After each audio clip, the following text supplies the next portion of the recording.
Hello my friends, finally I have the confirmation of what was kaboomed yesterday in Gvardiiska military airfield. Russia lost several of the helicopters. So here we have the evidence, the pictures on the right dated from August 22nd and this is August 30th. There was attack helicopter Mi-24 which is gone, you may see it on this image, as well as Mi-8. Mi-8 here, Mi-8 here. Total different picture. Also, there is the question about those couple of the helicopters and this one too, because then the drone hits the ground, the apron in this case, there is the shrapnel which flies with a very high speed, hitting everything around, including those helicopters. They are made out of aluminium or alloy, easily penetrated material, so they might be also no-go in this case. For example, this year there was the strike on the Russian helicopters in the Kursk region. Shells landed very close to helicopters, but nevertheless they were shrapnelled, absolutely shattered and no-go. Here you can see the canopy of the helicopter. Just imagine how many particles penetrated it. Yeah, the canopy itself is armored, but the rest of the helicopter, no. In this case it was the hammer shell, but drones also may carry those small particles. I see that Ukraine is more and more focused on Crimea. For example, today we had those images coming from Crimea. It means that the Russian air defense systems were in operation. I guess it's S-300 or S-400 with big missiles. Kabooms were heard in Sevastopol and Simferopol. I am waiting for more confirmation, maybe Ukraine hit something there. And today this video is published showing Flamingo missiles in action. So 1, 2, 3 of the launchers with Flamingo, and they're launching missiles somewhere. I guess it's the Black Sea, so maybe they're flying towards Crimea after all. This missile could be very effective if not penetrated by the Russian air defense, of course. For this, Ukraine needs to manufacture lots of those missiles. Yeah, it's kind of loud, as locals report, around Belbek airfield. This is the main airfield for fighter jets in Crimea, I would say. That's the Russian base for Sukhoi 27, Sukhoi 35 fighter jets, and not only. Well, I hope we'll get more satellite images coming from the place. For now, we have the report with satellite image confirmation. Yeah, this image is not good, so I will wait for more detailed picture, but there was the strike on this facility. This is the FSB facility in Armyansk, Crimea. Strike was conducted by Neptune missile, which was not intercepted. This is the place for helicopters, I guess. Well, officials say that it is the Russian FSB facility. This is the most recent satellite image, but I'll wait for more. And here is again the operation of primary unit. They use lots of the drones to hit Russian raiders and air defense capabilities in Crimea. Well, not only in Crimea, but mostly in Crimea. You can see kind of the big antennas there, so everything has been hit. This is not the air defense antenna, but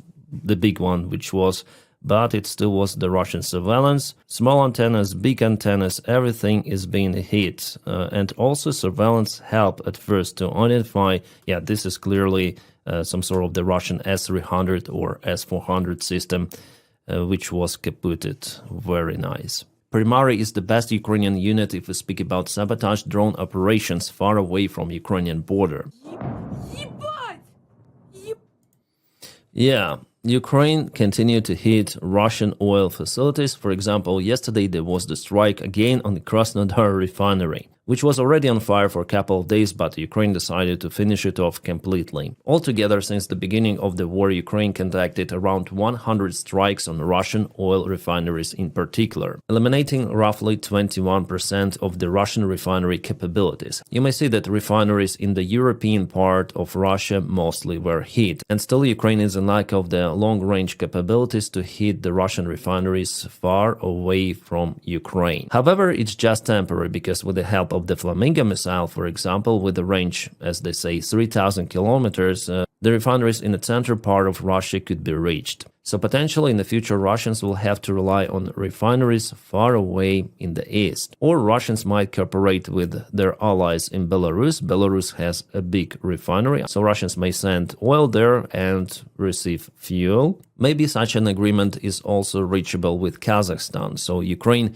is unable to eliminate Russian refinery capabilities completely, but still what Ukraine does is the huge hit on the Russian economy, Russian military, because Russian oil sector is the biggest sponsor of this war. Right, we have the satellite image from Burtulinovka airfield in Voronezh Oblast. Ukraine hit this facility, so there's the damage to the local hangar. I wonder if it was the plane inside by the time, but it looks like it was the storage for the Russian Shahid drones. Well, if we zoom into the image, you see those kind of the rails here. Well, they could be the launchers for the Russian Shahids, or those could be just boosters between parking stands on the apron. From the information I have, Russia wasn't really keeping their military aviation there, even helicopters, because this airfield is kind of close to Ukraine, but it could be definitely the base for the Russian Shahids. There were multiple reports about the wildfires happening in Gelendzhik, the area not far away from the Putin's palace,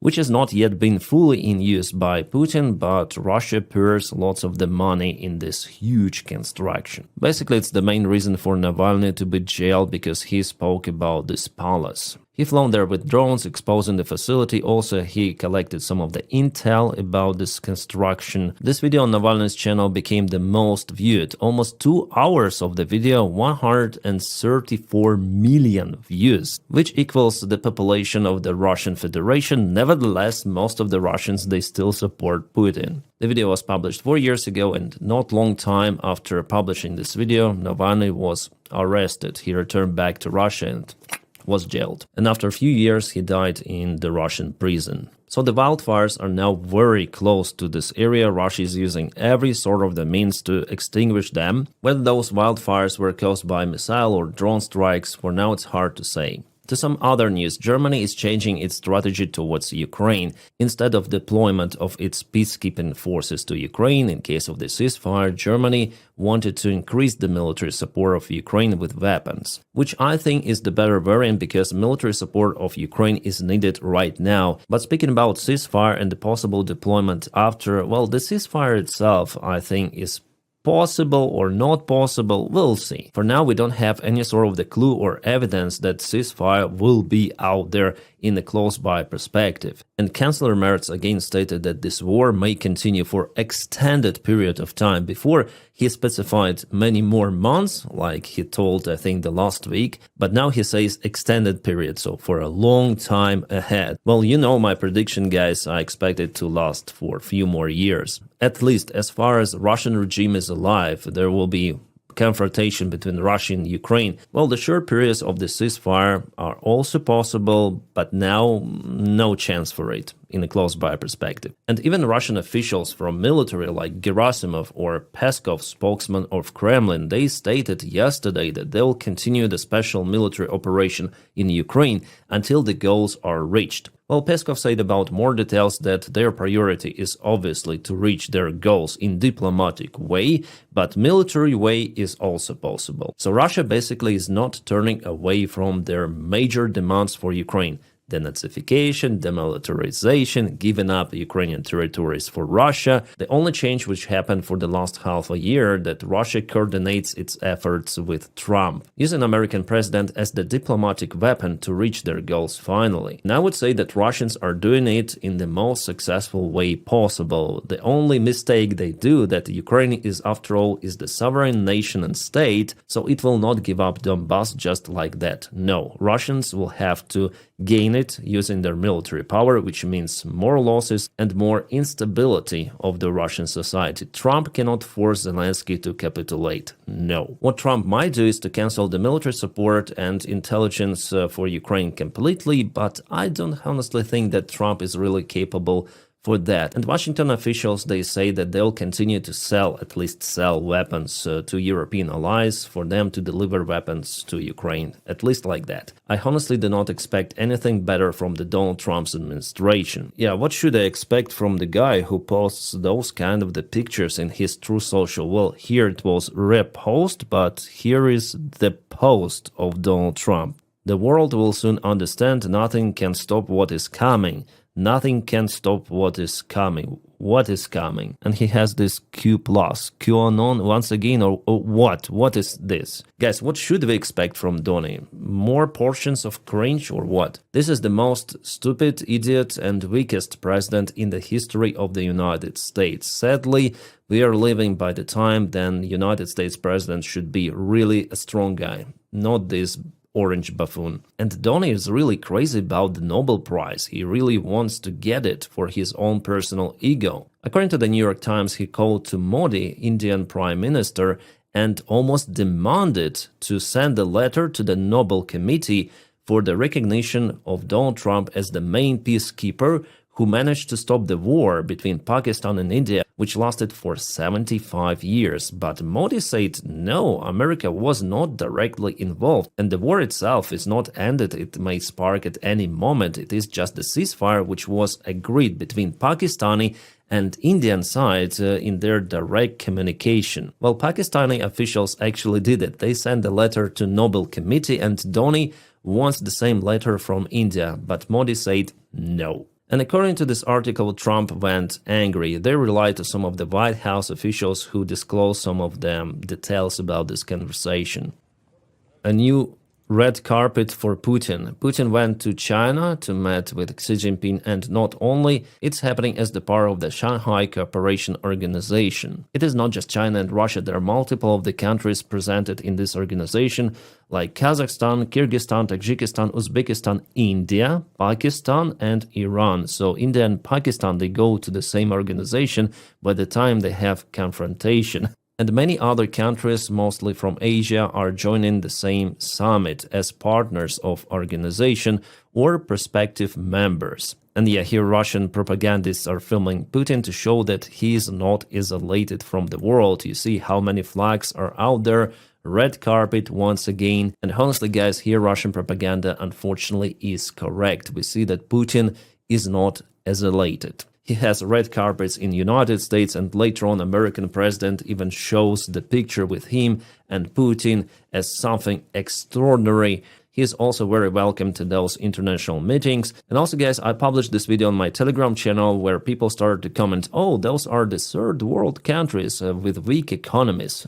No. I asked ChatGPT, and the global GDP shares for those countries is actually bigger than United States and European Union countries. 31-33% for Shanghai Cooperation Organization and 30% for United States plus EU. But the global GDP share is still more in United States compared to this organization if we speak about United States dollars. But the global share trade exports is almost equal, as you may see. So China, India, Russia, and other countries in this bloc, they create they want to create this huge economy superpower, and in many spheres they are almost equal, or as for the purchasing power already surpass Western countries. So no, those are not the poor countries. The big issue for them that they cannot unite properly as Western countries. West has its own values of democracy. However, it was put under the question again by Donald Trump, who is seeking to cooperate with dictatorship countries like Russia. Well, here my message that it's better not to underestimate those new blocs created as an opposition to democratic Western systems. And the Communist China is leading this movement. They use Russia in their own interests, as well as other countries.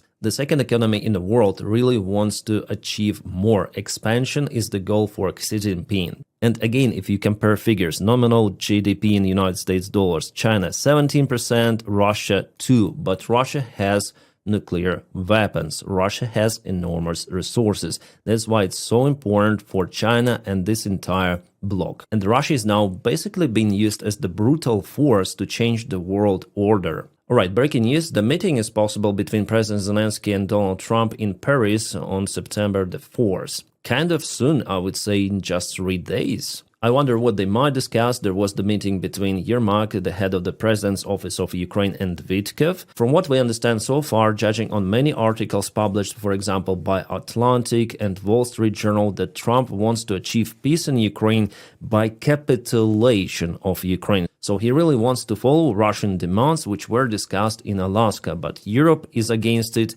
as well as Ukraine. That is why Donald Trump's administration is kind of angry on Europe after all. Again, we have this information coming from the world press outlets. But again, Ukraine will never agree on those Russian demands. Alright, it seems like Europe is changing its policy to the military threat from Russia. They expect, I think, the war to start in the European Union countries, NATO countries, in the coming years. So Europe, little by little, is changing its budget to invest more in military production. For example, this is the shell factory in Bulgaria, and Ursula von der Leyen said that many of those shells are coming to Ukraine, which is awesome. It's better to support Ukraine right now than to fight on European Union territory. By the way, Chancellor Merz also mentioned that. You know, guys, Merz is the smart guy as well as many European leaders, like, for example, Macron. Yeah, Macron has his own downsides, but relative to Ukrainian question, he understands everything, and he understands Putin because he spoke with him personally, even right before the start of the war, and he calls Putin a predator who wants to occupy Ukraine. He understands that stuff. Giorgia Meloni, too, by the way, she called for improved security guarantees for Ukraine, Article 5 style, she told, but we'll see how it goes. The Finnish army is also looking to expand its capabilities. Till 2031, they want to have at least 1 million soldiers. Some of them will be on duty, some of them will stay in reserve, but with full readiness in case Russia strikes their country, because Russia is building military bases right at the border with Finland. Poland plans to expand defense spendings to 4.8% of GDP in 2026, which is the record number from all of the NATO countries. Yeah, even United States, they spend 3 with something percent. And in 2027, they may reach 5% of GDP, so Poland might become the first country which would reach this threshold. So 200 billion zloty will be spent to maintain and to improve Polish army. For them, it's important because they're very close to Russia, they're bordering Belarus, and they are doing the right stuff, I would say. Alright, great news. The United States Department has approved the massive sale of military assets. We're speaking about Patriot systems to Denmark, worth approximately $8.5 billion. We're speaking about Patriot PAC-3 missiles, Patriot systems, and so on. Well, here I'm not sure, but it seems like those are launchers, but not the systems, as said before. Nevertheless, we're gonna see in the future Denmark Integrated Battle Command System enabled Patriot, and that stuff will be sent later to Ukraine to improve Ukrainian air defense capabilities. The question is when it might happen, because usually it takes lots of the time, many months. Or maybe as a variant, Denmark would decide to put those systems to protect Greenland. An interesting detail was recovered from the Russian surveillance drone, which was shut down by Ukraine recently. So here we have the camera block with a gimbal, which apparently has the internal memory, the camera itself. So in this memory, this video was found. Some of the highway, you see that the camera has the recognition system of those vehicles, for example. It has zoom, focus on the vehicle, you see it has the tracking feature too. So kind of the weird video for the Russian surveillance drone because it wasn't even recorded in Russia. This is Shenzhen, China. The facility where the camera was tested was already geolocated and this highway was filmed. It is Nanshan district of Shenzhen, and really it shows that China supports Russian military with everything it can. Cameras, drone technologies, chips, wear, gear, everything of that is going to Russia. Roughly 2 months ago, the foreign minister of China already told to Kaja Kallas, who is the representative of the European Union, that China will not let Russia to lose in this war. So when Russia speaks that they are fighting against all of the NATO in Ukraine, no, actually it's Ukraine with a limited support of NATO fights against Russia, North Korea, Iran, China, maybe someone else. And Russia has more artillery shells coming from North Korea alone than it produces itself. And here again we speak about Ukrainian military support, that it should be not just continued but expanded. Because the big war like that, it is about resources. Guys, we have some good news from the front lines, but this video is already getting long, so for the front lines update, wait for my next video. Probably I'm gonna publish it in the morning. Again, many thanks for my patrons who continue to motivate me to film more videos. Guys, thank you so much for it. And guys, stand by for more updates. I wish you all a peaceful sky wherever you are and have a great time.